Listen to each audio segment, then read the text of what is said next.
Hi there, my friend, Chad Reyes, and today I'm going to share with you a message, 8760. Now, you may be saying to yourself, what does that mean, and why is that important?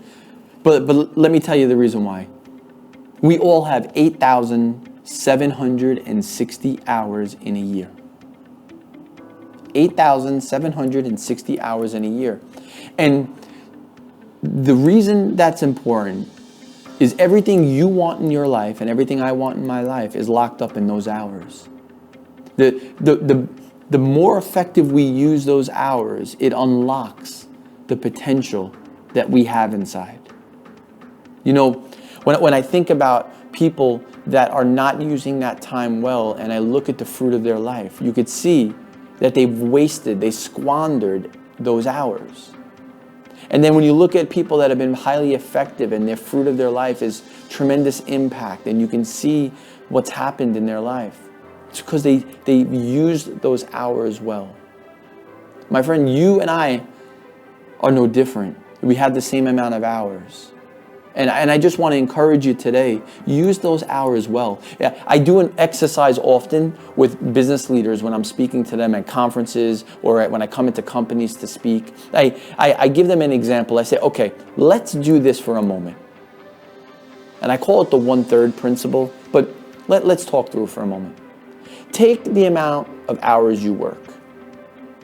So let's say some people, you work 60 hours a week. 60 times 50 weeks in a year, 3,000 hours. Take 3,000 hours now off that 8760.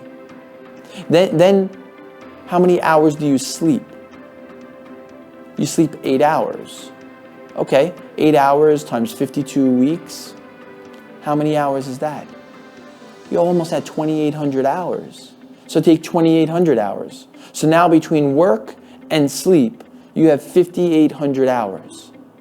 What are you doing with the rest of them? What are you doing with the remaining 2,900? You see, this is, I'm hoping what I'm sharing with you today is going to impact you and impact everything you do. Because it really is that 1/3 principle that I mentioned. It's a third of our time we're going to be working, a third of our time we're going to be sleeping, and a third of our time we're going to be investing in those that matter most to us. Now the question becomes is this: what do you do with that time? You see, I see often people that don't manage they're not intentional when they're working, and they're not intentional with getting good quality sleep, because no matter what you say, you need sleep. We were designed to need sleep. And those that don't do those first two well, they're not able to invest in the third, which is their family and their friends well. Because you want to know what? If you're not intentional and managing and stewarding your time well when you're at work, then you're taking that work home. And then when you're with your family, you're not fully present with your family and your friends. So what happens is you feel like you're being pulled in many directions. My friend, today, I came to share a message with you. Manage your 8,760 minutes well. And if you do it well, you'll have a good life. Hey, I appreciate you, and thank you for allowing me into your life today. God bless you. Be well.